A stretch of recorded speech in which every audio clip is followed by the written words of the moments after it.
Magandang gabi po. From Vancouver, Canada. Ito po yung Kabusas family. Kumusta kayo lahat, mga kapatid?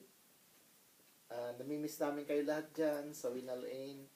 And this is a great opportunity po sa amin na batiin kayo. At hindi lamang sa pag-alis ni Ate Angie at saka ni Sister Lilia sa masalaman nila. But sana palagi tayong nagkukumustahan kahit malayo po tayo, and we love you all, we miss you all. Kaya sa pag-alis po ni Ate Lilia at sa ni Ate Angie from Winalain, I know na malulungkot kayo kasi mawawala ang dalawang pinakabatang miyembro ng Winalain at I can say mga pillars ng Winalain. Pero in a way, mabibigyan ng break yung mga medyo bata din sa ministry para sila naman yung mag-raise up into the leadership. Kaya kami po ay natutuwa din at nagkaroon kami ng pagkakataon na makasama namin si Ate Angie at saka si Ate Lilia.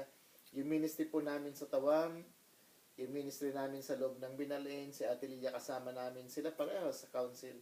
And nakaka-bless po yung buhay nila. Kaya hindi ko alam kung malulungkot kami o magiging masaya, kasi masaya kami kasi makakasama na nila yung mga mahal nila sa buhay sa Philippines.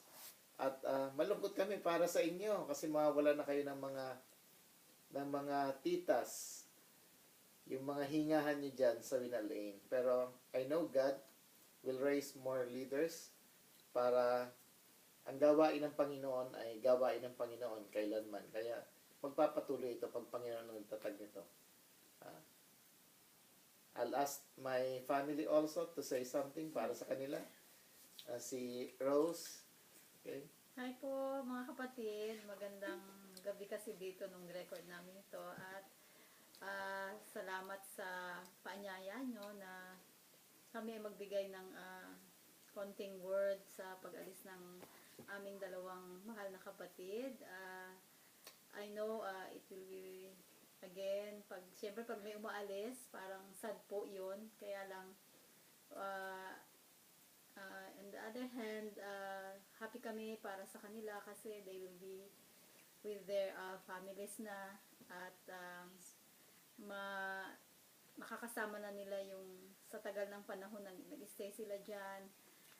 This time talagang mabubuo na yung pamilya nila sa Pilipinas. But kahit naman po umalis tayo sa kung saan tayo dinala ng Panginoon, talagang wala pong permanenteng magkakasama. Kahit sa church po, ang permanente lamang ay yung ating pagdating sa bahay ng ating Ama. Saka na lang po tayo magkita-kita doon. But we are so blessed na makasama si Ate Angie. Nung bago pa lang ako, doon ako ma-attend ng Bible study sa kanila sa Tawam. At si Sister Lilia naman, nung bagong-bago ako, siya yung napagtanungan ko kung saan ba may church na pwedeng atinan. At yun nga po, kaya ako napunta sa Winalain. At nakaka-bless po ang buhay ng dalawang kapatid na ito kasi sila po talaga ay mga pillars ng Winalain. Hindi lang po yun, they are very supportive sa lahat ng anumang meron sa Alain, sa Winalain. Sila po ay supportive at sila rin po ay laging nasa likod ng mga leaders na laging binibigyan ng prioridad yung ano man yung meron sa ating church. At nakakamiss po na wala na nga kami dyan, pero still in our hearts, in our spirit, magkakasama pa rin tayo na sa gawain ng Panginoon. At nagpapasalamat kami sa lahat ng mga suporta na binigay nila sa amin nung nandiyan pa kami, especially kay Brother Ruel, sa mga bata, at even for me, Kasi kahit sa clinic kasama ko si Sister Lilian, kaya alam ko na mamimiss nyo silang lahat. And kami man ay matagal na namin kayong namimiss, sa totoo lang. Kaya lang, may mga times na talagang pag tinawag tayo ng Panginoon sa ibang lugar, we have to go, we have to move. But at the same time, we wish na mini-wish namin Sister Lilian, si Ate Angie na patuloy na i-bless ng Panginoon. We wish na sila po ay lalong magkaroon ng yung active, lalo silang maging active sa gawain sa Pilipinas, where we really need lahat ng mga Kristiyano na mag-intercede sa mga gawain doon, at we pray that they will be able, that God will use them more mightily kung saan man sila dadalhin ng Panginoon sa Pilipinas together with their families. And we are so yun nga, blessed kami na nakasama namin silang dalawa habang nandyan kami. And we miss you all, at we will always pray sa inyong lahat, pati sa mga kapatid na yun nga, umaalis sila, but temporary lang naman yun. Pagdating ng panahon, magsasama-sama din tayo sa tahanan ng ating Ama. Maraming salamat po sa inyo, and God bless po Sister Angie. God bless Sister Lilia. Kamusta na lang po ninyo kami dyan sa mga ibang kapatid, at talagang namimiss namin kayong lahat. Salamat sa inyo, at God bless sa inyong lahat, at sana po patuloy nating paglingkuran ng Panginoon kung nasan man tayo. Patuloy natin siyang mahalin, at patuloy tayong maging isang espiritu sa panalangin, lalo na't marami po sa ating mga kapatid ay nape-persecute sa ibang lugar sa oras na ito. Kaya I pray na lahat po tayo ay maging active sa pag-intercede.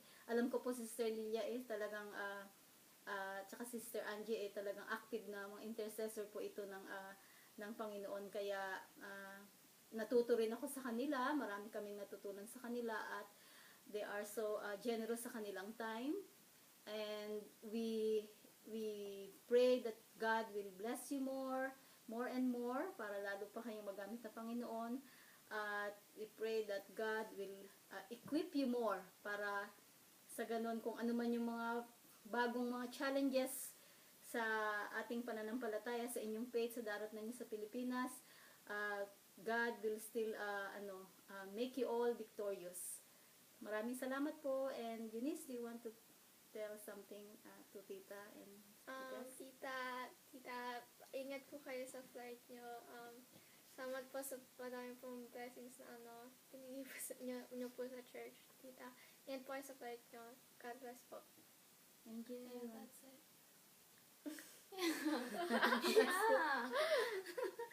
Sige po mga kapatid. Any more? Andyan. Yeah, that's it.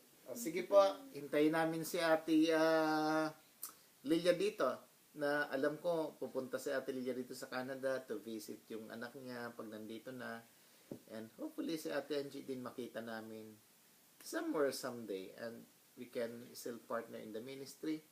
And po, masyado mahaba na, but we love you all po, at namimiss namin kayo lahat. Yeah. Pray for us as we pray for you.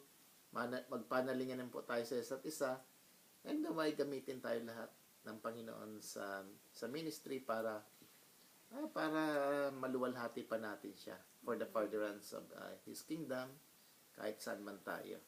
Sige mga kapatid, miss you all, and Bye-bye. God bless. Bye-bye! Mwah, mwah.